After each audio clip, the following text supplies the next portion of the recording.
Jamiah, if you happen to be watching this video, or please contact me. Man. Please let me know that you're okay. You know, I understand we probably had like a little bump in the road, but I still care about you, and I still care about your well-being. And I just want to know that you're okay. Like, I just want to know you're okay. Yeah. You called me like you was ready to give up. I really am. I don't know. I really am. Like, I just want to go back home so I can just have somewhere to stay. I won't have to be on the streets no more. And so you was really happy. You was like, man, this is amazing, Marcus. Yes. Just wanted to call you and tell you. Then you called me a week later, and the situation had kind of shifted. Yeah. So tell me what happened. Okay, so I'm thinking everything is good, and like we really gonna help the homeless and stuff. You know, they were doing a flyer for me and stuff, so we could go out and give like haircuts, hairdos, food, all that type of good stuff, clothes and stuff. But they wanted me to come down there to Jamiah and her situation, because that story is kind of went viral. It's everywhere right now. Shout out to Trey King, the Trey King Show on YouTube. And everybody else who has reposted Pastor Jamal Bryant. But I'm going to say this. Y'all better shout out that Atlanta Street Interviews. Yes, sir, you better shout them out. Shout that channel out now. Don't be talking about the content and don't shout it out where it came from. So, all right, so anyway. What's up, YouTube? I have the best trainer in Atlanta and possibly the world. Hit him up on Instagram, @KDWithTheMuscle. Now back to the content. What's up, YouTube? Atlanta Street Interviews out here with the update. So, guys, we got Ruby here. And so we're going to talk about a couple things. But first of all, how you doing today? I'm doing okay. I'm a little down, but, you know, I'm okay. Yeah, I mean, you know, we were speaking earlier and, you know, you sounded really down, you know, tears was flowing and things like that. So I wanted to pull up on you, give you a hug and just, you know, talk, see what's going on. You know, we're going to touch on first and foremost Jamiah and her situation, because that story is kind of went viral. It's everywhere right now. Shout out to Trey King, the Trey King Show on YouTube. And everybody else who has reposted Pastor Jamal Bryant. But I'm going to say this. Y'all better shout out that Atlanta Street Interviews. Yes, sir, you better shout them out.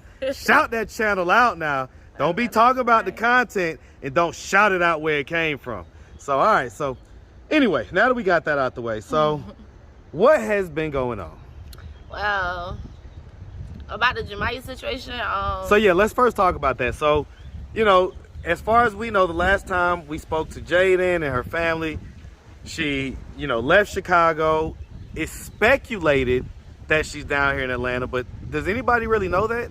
No, not really, because people be texting me, asking me when the last time I seen Jamiah and stuff, and I haven't seen Jamiah in months since she had went down there with her mom and stuff like that. So that really was the last time that I saw her, and like I'm really worried about her because like I really care about her for real, and just to hear that nobody can get in contact with her and stuff like that is scary. Yeah, I mean, I ain't gonna lie, it really is, because I mean, the last times when she might disappear for a day or two or so like that, but then people have either seen her or they heard from her, or at least she gets in contact with her brother, but she hasn't done any of that. And the brother, man, Jaden is... he worried. Like, he did a GoFundMe to help find his sister. He is so stressed. I don't even know what's going on. Last thing I heard was that Jaden was telling me that she had got some dude called her phone early in the morning and told her to get her butt back to Atlanta. So I don't really know what's going on. I really have been asking about her. I went downtown like 2 days ago. I was asking the lady that she used to be with, the lady that I had seen her with when I had tried to help her get out the streets and stuff, and she said they haven't seen her, and nobody out there said they seen her. So I'm really worried about her. Like, I really want to know, is she okay and stuff like that. Like, you know, people reaching out to me asking me when the last time I heard from her, seen her, but like I told her, I don't know what she is. Last time I heard from her or seen her was when she went down there with her mom, and I seen on your YouTube channel, and that was the last time. Yeah, I tell you what, man. I tell you what.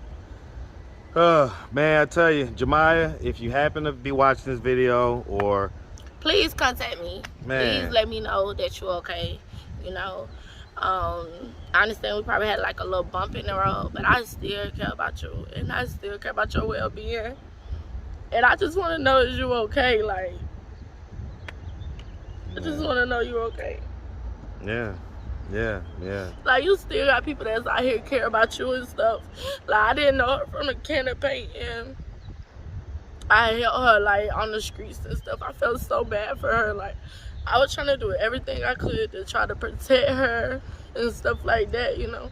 Like, and just to hear that she missing, nobody heard from her, nobody know where she at. Like, well, I mean, and you know, after the first week or so, it was like, okay, well, you know, she has that part of her personality where she's gonna kind of do what she wants to do. She may want to live life a little bit, do this, do that. So she has that part of her personality, but I wouldn't expect it to be lasting weeks and going into now almost a month. Yeah, it's really starting to get scary now. So it really is, and nobody seen her. Like, I don't know. Like, I don't know. I want to know who the dude is. Like, I want to, you know, I really want to know who he is. And I got questions for him. Like, why would you take her away from her family? Like, why would you hide her for so long? I mean, he's obviously not, you know, a really good person. So, so you know, trying to moral, you know, have your morals with him ain't gonna necessarily work.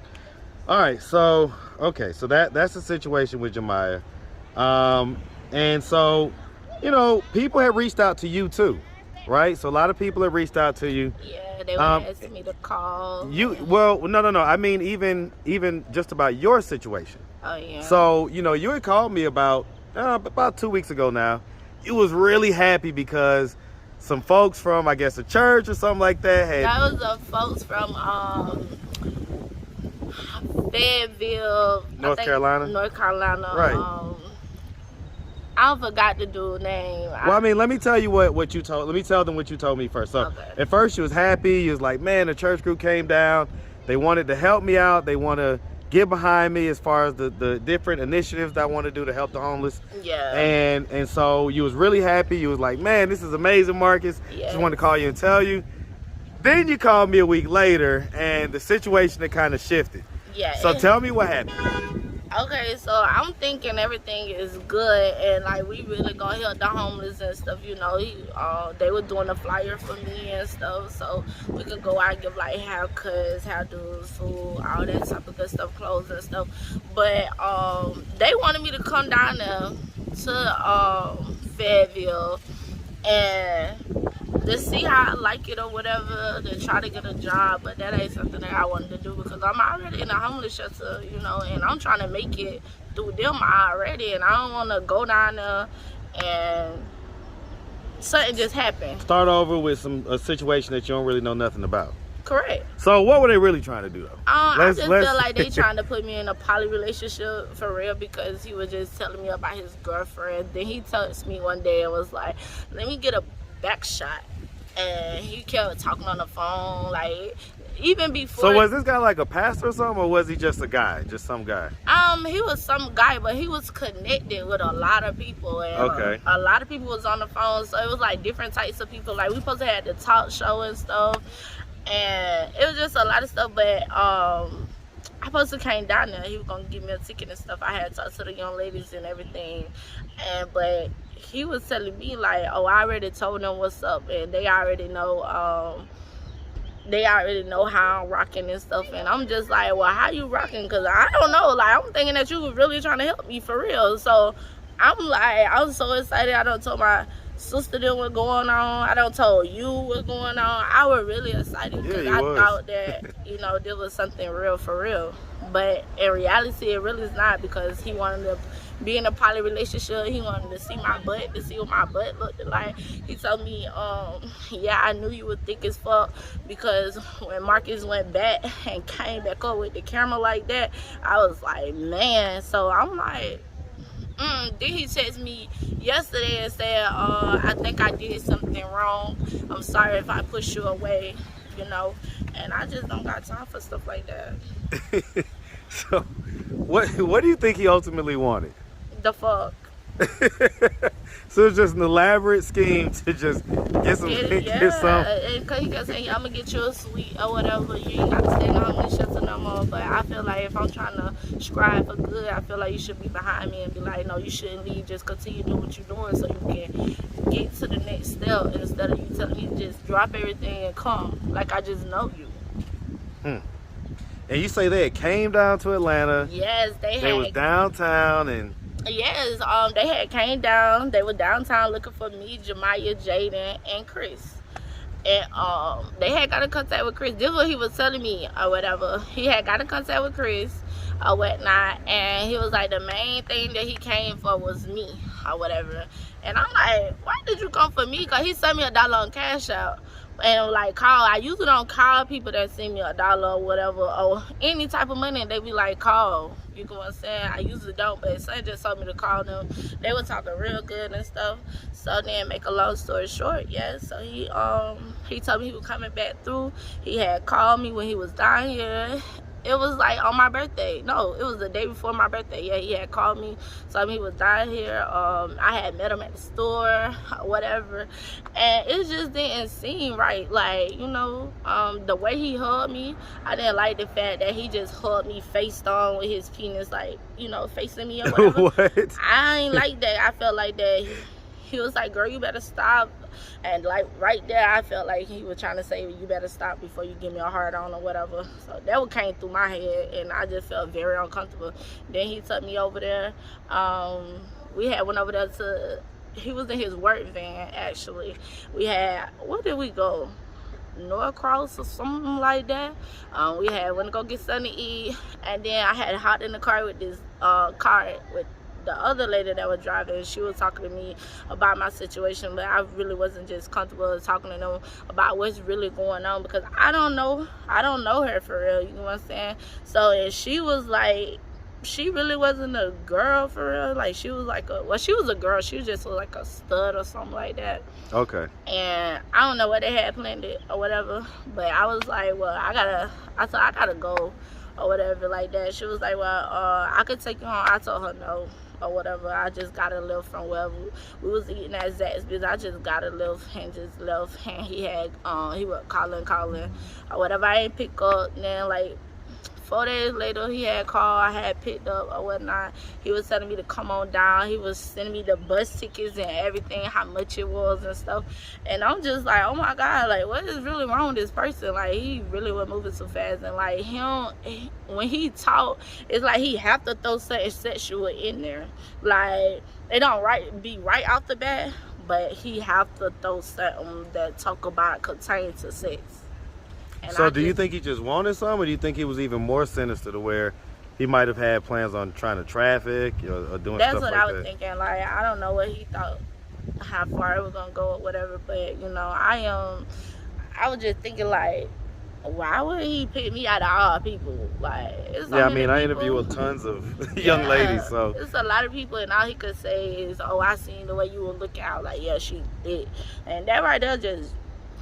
Like, that ain't what I'm looking for. Like, if you out to help me, help me. Don't be out there talking about my body or how I look or none of that, because at the end of the day, what do that got to contain to what I'm going through? How that's going to solve the situation that I'm going through? It's not. So, I hear you. Man, I really don't appreciate that. And so that's just some guy that was watching my videos up in North Carolina. Yeah. Huh. Yeah, he was talking about, yeah, we're going to do it bigger than Marcus. I was like, ain't nobody doing it big like Marcus. I say he really care about the folks for real. And, you know, I say he really be concerned, like, what's going on and stuff. And he gets to the bottom of it, everything. Like, you can't hide nothing from him. Like, for real. Well, look, I appreciate it. I definitely appreciate it, man. Okay, so if that guy's watching right now, do you have a message for him? Yeah, the only message I got for him is like, be careful on how you speak to people, and be careful on what you say and how you say it, because some people can take it in a different way. Like I did. Like, I took it as in, like, you was trying to get in my pants or something like that because you was talking about the way I looked at. Like, no, that ain't how you approach somebody, especially if you trying to help them. Well, I mean, do you at this point do you feel like he was trying to help, or do you feel like he? I feel like okay, so I mean, yeah, that's the idea that I get from it too. So, okay, so. Yeah, man, you can't use my videos to get Ruby. Ain't gonna happen, man. Definitely not. Ain't gonna happen, my boy. It's a nice try. Yeah, try again. Yeah, nope. Over with. Yeah. All right. So, okay. So, you know, the other thing is you called me. You know, you was just really down earlier. Yeah, I really was. About, I guess, just being here, going through your situation. Tell me how you feel. Tell me what's going on. I just feel like I feel overwhelmed, and I feel like staying at the Salvation Army, I have to leave every day and start every day. We have to leave at 7 o'clock. I have to be to work at 7. So just imagine coming in at 7. I have to go to work at 7 p.m. I have to be there at 7 a.m. And you still have to get up and leave and figure out where you're going to go and take a nap or whatever. You know what I'm saying? And my body's tired. I feel overwhelmed. I really feel like I just can't do the Salvation Army. I'm trying to stick with it as long as I can, you know, because I'm trying to get my kids back and trying to get a spot at the same time. But it's just very, very overwhelming. Like, you have to figure, I have to call people like, hey, how you doing? Is you up? Let's chill today or something like that, you know. Just so basically, you don't out. have anywhere to go during the daytime. Basically, no. Only at night. And I be going to work at night. So it's like a bad cycle because you really don't get a chance to recuperate. No, I don't get a chance to rest or nothing. Like, I'm probably a little tired right now because I really am. My body's tired. I'm physically tired, mentally tired. I'm just tired. You said that you had called your sister? Yeah, I had called my sister too, and I was just telling them that, you know, I was thinking about coming back home and stuff, and because just being down here and trying to make it on your own, especially when you really don't have nobody or have anyone you can really talk to about what you're really going through and stuff, like, it be hard. So sometimes, like, I just be feeling like giving up and stuff, like. But as far as the kids though, right? Because the whole purpose is it's the kids. That's the only thing that keep pushing me. That's the only thing keep pushing me. But I don't know how much longer my body gonna be able to take this though. So you feel like you're just overwhelmed by the schedule and the rules that they everything have. Like, in the morning time, I don't understand, like, how is the people that goes to work, they get off at a certain time, have to leave. Like, we don't get no rest, no nothing. I guess it's the life of being adult, but you know. You called me like you was ready to give up. I really am. I don't know. I really am. Like, I just want to go back home so I can just have somewhere to stay. I won't have to be on the streets no more. I won't have to worry about who can I call to go and stay at that room or figure out, like, where I'm going to lay my head at. Like, I get tired of thinking about that. And then I be working. I'm trying to stay focused and stuff. But this stuff is overwhelming me. Like, it's just taking a toll over me and my body. Have your sisters or any of your family seen the videos? No. So do they even know that you're in this situation, this homelessness? No. I've been too embarrassed to tell them what's going on with me for real. So I just try to act like everything is okay when it really not, you know. But she think I'm staying with a friend or whatnot, and that I do go to work and stuff like that, you know. But that's all she knows. She don't know I'm in the Salvation Army. She don't know what I'm really going through mentally. You know, all she knows is that I'm okay. That's all she knows. And so since your family hasn't seen these videos and everything else, right? If they were to happen to come across this video, if they were to show your kids this video, what message do you have for your kids? Like, what do you want to tell them right now? That I love them, and I'm trying, and I'm gonna continue to keep trying, even though I just feel like giving up. I know I just gotta stay strong for them. Because I really do miss them. And I love them. And I do anything for them.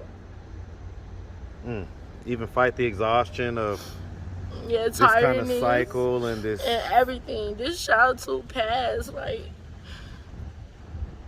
I'm just tired. Like, I'm just tired of going through this. I'm just so ready for this process to get over with, so I can have me a place, so I can have somewhere for them to go, for me to go. I don't have to be outside. Like, it's days that be hot as hell outside, and I have to be outside. Like, and then I meet strangers and stuff, like, as in, like, girls and stuff like that, you know, because I'm a people person. They be like, it's okay for you to come over here and stuff like that.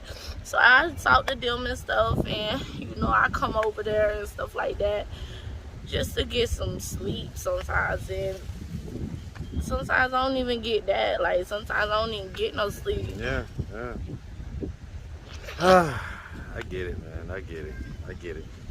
You know, they say it's darkest right before dawn, man. So hopefully that's just, you know, the universe's way of just kind of testing your willpower and your desire to see this through, you know? Yeah. But, you know, you could always call me. I'm always pull up and be here for you. Thank you. Give you a hug and talk about it. So, all right. My birthday was Tuesday. Well, my birthday was on April 11th. Yeah, it was like I had fun. You know, I just want to go get some food. My friend, Daisy, she got me a tattoo done. Yeah, we see you got some new tats or whatever. Yeah, I got 3 new tats, well 4 actually. Right there. That's my grandma name.